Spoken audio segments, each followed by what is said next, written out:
Speculation about a summit between South Korea and China has been raised following talks between their top diplomats in New York on the margins of this year's UN General Assembly meeting. We have details on this and more in today's edition of Issues and Insiders. Hello and welcome to Wednesday's edition of Issues and Insiders for October 2nd here in South Korea. I'm Min Sunhee. It's that time of the week yet again during which we touch upon stories here in this part of the world making headlines elsewhere as well. And for this, I have our panel of foreign journalists. I have Stephen, staff writer at Nikkei Asia. Stephen, it's great to have you back. Great to be here. I also have Matthew, a freelance journalist with us. Matthew, welcome back. It's good to be here again. Right, Stephen, let's begin with prospects of a summit between President Yoon Suk Yeol and his Chinese counterpart Xi Jinping. When and where may these talks take place, and what issues do you believe may be addressed? It will be next month in Peru at the APEC summit, I believe. And I think the two leaders have plenty of things that they could talk about. This is a very comprehensive relationship. I think it would probably center a lot on issues of trade, particularly like how to keep steady and smooth flows of goods going back and forth between the two countries. From in the direction of South Korea to China, I know business in China is reliant on a lot of the high-tech items that South Korea produces, particularly semiconductors and batteries and all of the things like that. On the South Korean side, South Koreans are obviously huge importers of Chinese goods, and a lot of those imports are imported on the premise that the Chinese produced goods tend to be a lot cheaper than goods are in South Korea. And then the layer on top of that is in recent months there's been some renewed scrutiny over the quality and safety of certain products from China. There was the high-profile EV fires, and Chinese batteries came under a lot of scrutiny. Those are the kind of thorny issues that I think probably like the two leaders wouldn't really get into a lot of details on. Summits that take place on the sidelines of a major event like APEC tend to be less substantive than a bilateral summit that is kind of the centerpiece of a one leader making a bilateral visit to the other country. So, I mean, what I think we would see coming out of this, publicly at least, is the two leaders kind of issuing a statement and rhetoric saying that they are committed to working together, that they recognize that they have a lot in common, even though they are on, kind of increasingly opposite sides of this polarization that we see in the Asia-Pacific region, with the Yoon Suk Yeol administration siding quite decisively with the U.S. on a number of fronts. But at the same time, I think any Korean leader must understand that China is a very important player in the region.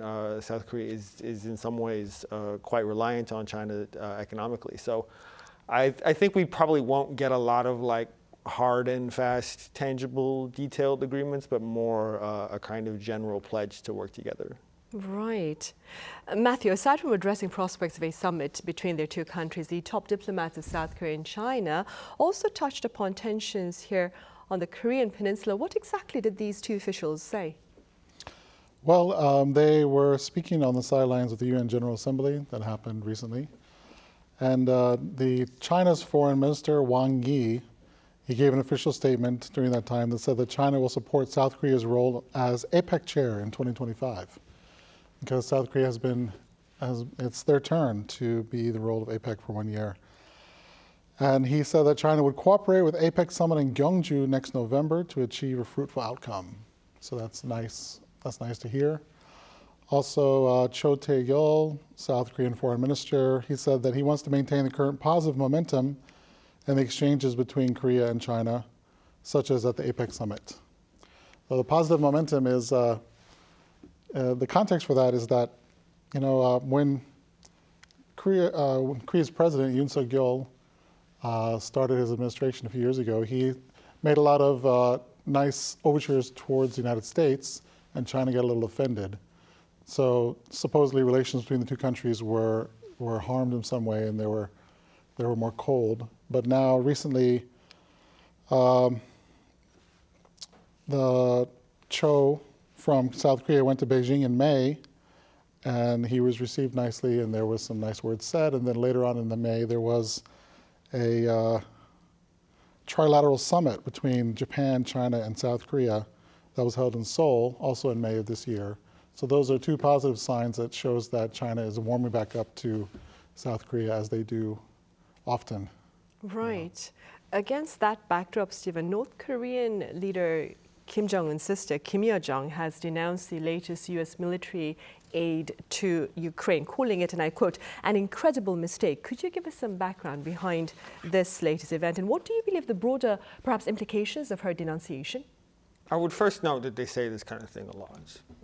They say that anytime a country like the US or South Korea or Japan does something that they don't like, they say this is a really bad thing that you've done and you will really come to regret it.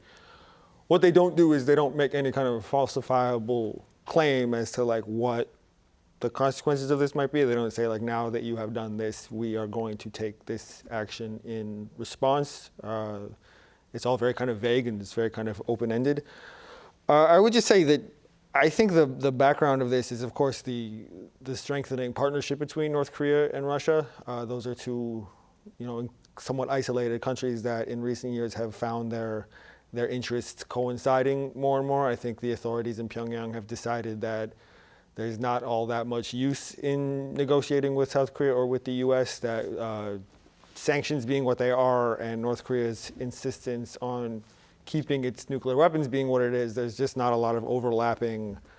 There's not a lot of overlap in their positions. There's just not a lot of space for them to negotiate. But the relationship with Russia really is, in some ways, quite fruitful for them because Russia has a strong demand for weapons that they can produce, and Russia can provide them with technical assistance. And there's just a lot more there. And so Pyongyang has taken it upon themselves to become this kind of cheerleader for Russia's invasion of Ukraine. And I think specifically what Kim Yo-jong is saying here is, I think she and Russia and a lot of people are just kind of hoping that at some point the West is going to get tired of supporting Ukraine. And you see some of this like already happening, especially in Europe. I think the way that the Ukraine war is ultimately going to be won or lost is that one side is just going to get tired of fighting, and they're just going to kind of quietly and slowly give up.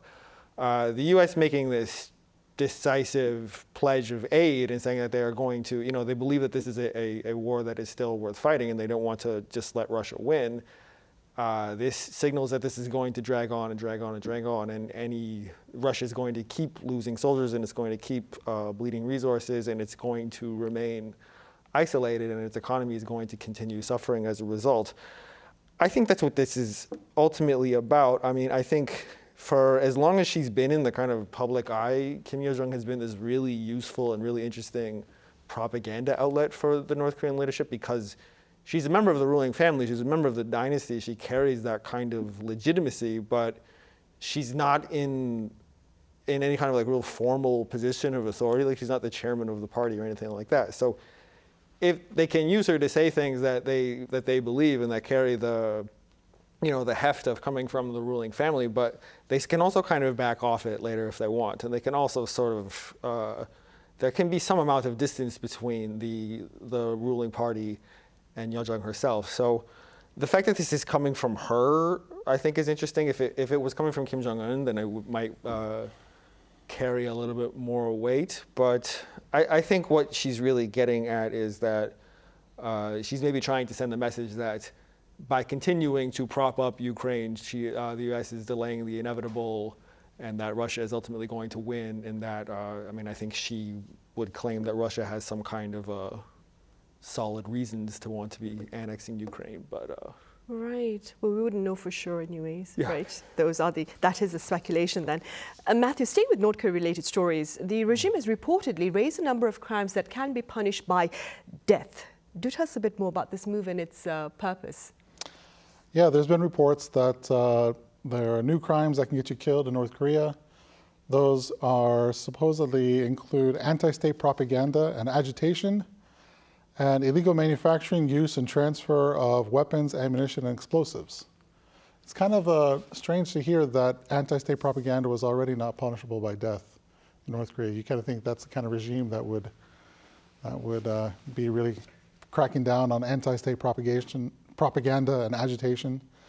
But supposedly it's now under the death penalty, and it can be a very broad category. I mean, you basically just anything that the state doesn't like or anything that they consider to be agitating to anyone else can can get you the death penalty there. For instance, there was a story that came out earlier this year about an event that happened a couple years ago. The South Korean Ministry of Unification has told us earlier this year that there was a 22-year-old North Korean man who was arrested for the listed crimes of listening to 70 K-pop songs and watching and sharing South Korean films, and he was executed for that. So that might be something that they did as a matter of course, or it might be one of those new agitation things that they're talking about. But also, I think, related to something that Stephen brought up earlier, the illegal manufacturing, use, and transfer of weapons, ammunition, and explosives is a new thing that can get you the death penalty in North Korea. And I think it's, North Korea is a modern day puzzle box. It's always difficult to understand what's going on in there and why they're doing it. But if you put this together with the context of North Korea suddenly being an exporter of equipment and ammunition and weapons to Russia, specifically to fight in the Ukraine, and if you remember, I previously said on this program that Ukrainian military are finding a lot of munitions with Korean words on them in the Ukrainian battlefields, whether there are artillery or other kind of weapons or ammunition and stuff like that. It's obvious that North Korea has been manufacturing ammunition and all the kind of weapons of war and sending them off to Russia. And you can say that this new law and this new death penalty is designed to maintain the state's monopoly on weapons of war manufacturing. They don't want a private contractor to get big and start dealing illegal black market weapons on the side without severe penalties for them doing so. So you can say that the weapons manufacturing is getting to become a hot industry in North Korea more than it has in the past. Right. Meanwhile, Stephen, moving forward, neighboring Japan has ushered in a new prime minister. What can you tell us about him? Well, I have colleagues in Tokyo who could tell you a lot more about him than I could, but what I know about him is that he's very much a veteran of Japanese politics. He's served in parliament for decades, and he had run something like 4 times for the party leadership before, but it had never been successful. But this race, which I think was quite dramatic at times, early on it was Japan could have their first female leader, or it could be the young son of Junichiro Koizumi, who's only in his early 40s and very extremely young by Japanese high-ranking politician standards. But we ended up with an older, very kind of veteran leader. I think his first order of business is really doing whatever he can to restore trust in the LDP.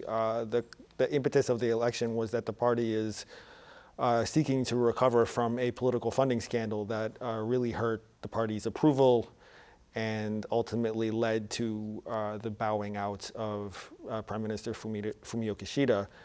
And so I think he's going to be, his background kind of speaks to the party wanting to bring in a sense of stability and wanting to bring in someone who is kind of firmly established across the party and is reasonably well known among the public.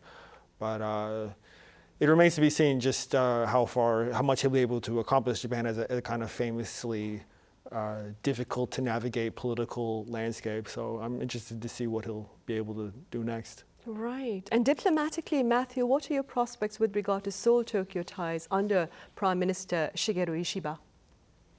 Well, this seems to be one of those rare times when Korea seems to be getting along with all of its neighbors at the same time. Because Ishiba has been called a dove related to Korea-Japan relations.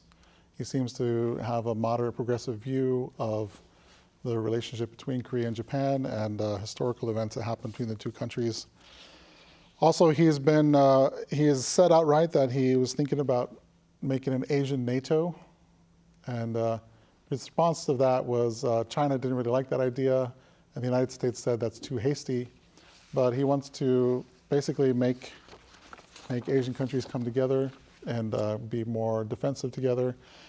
He also seems to think that Japan's enemies of Russia, China, and North Korea should be more Japan should be worried more about them and do more about them, because he's a former defense minister, so he has defense primarily in his mind.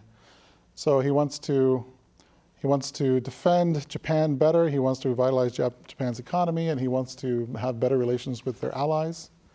Because the flip side of the coin of wanting to defend more against your enemies is you want to have closer relationships with your allies as well. So he wants worse relations with North Korea, but better relations with South Korea. So, I mean, it's just been a few days now. He's just been come into his new role, but it looks like it's good relations between South Korea and Japan are in the cards in the future. All right, and staying with what Matthew has just said, Stephen, how does the trilateral partnership among South Korea, Japan, and the US look to be affected by Prime Minister Shigeru Ishiba? Well, it's interesting that it wasn't that long ago that we had the Camp David agreements, and now, with President Biden about to leave office in the U.S., President Yoon is the last of those. He very well soon be the last of those three leaders still in office. But that having been said, I mean, the challenge in diplomacy is always to try to implement mechanisms that can show results, and so that they can withstand changes of leadership. So, like, one party can leave office, but the certain thing that's been established is moving along well and has been proven to be beneficial, so they decided to keep it in place. I think there's optimism, I mean, definitely on the Japan side, that now, even with Ishiba in power, he probably will not undertake a significant departure from the diplomatic tack that Kishida underwent. I mean, like, as Matthew laid out, he's well known for being fond of the idea of having more productive relations with South Korea. And just for any leader that has, I think, any leader that has defense in mind, in particular, like bolstering cooperation to ward off the threats from China and North Korea, the cooperation between South Korea and Japan really makes sense to that end. The two countries are, of course, both allies with the U.S., and Kishida and Yoon agreed to kind of landmark things like sharing of missile response data and things like that. Like, there's a lot of reasons from both countries' perspective, there's a lot of reasons to continue doing that, and to be able to tell the public in both of their own countries that they are doing this in the name of public safety and of security.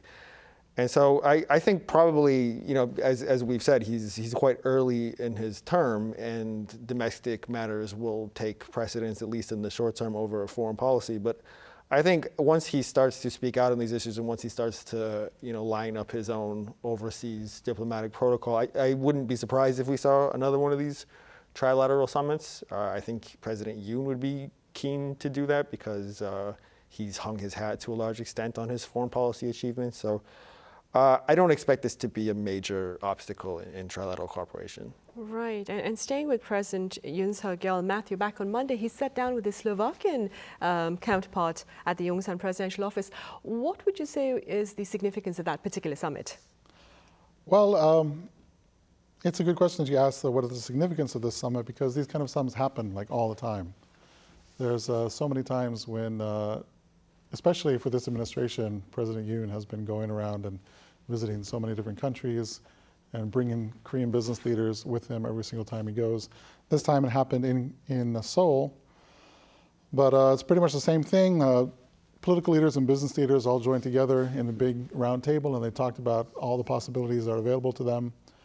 In this particular case, it seems like the most promising possibilities are related to a new nuclear power plant that they're going to be making in Slovakia, and also in the defense industry. Russia and Ukraine's conflict has been making most of Eastern Europe more nervous when it comes to defense, and for people who are selling weapons, like the Korean economy, that's always a good time to sell more weapons. But while there was a lot of good words talked between each other and nice things said back and forth and lots of possibilities discussed, there wasn't anything very substantial that seemed to have come out. There's just more possibilities. And the possibilities are endless, but the possibilities are always there, and it's not sure if anything is going to be done about them. Right, but hopefully there'll be more tangible efforts then. They did upgrade their relationship to strategic partnership Yeah. this particular Yeah, summit. that's, right. it's been a really good week for South Korean relationships with all the other countries in the world. Right. All right, Matthew, I'm afraid that's all the time we have for this edition. Thank you so much for your time and your thoughts. And Stephen, thank you very much for your insights. Thank you. Right. Well, tomorrow, that is Thursday, October 3rd, is National Foundation Day here in Korea. So we will return same time on Friday. Join us then.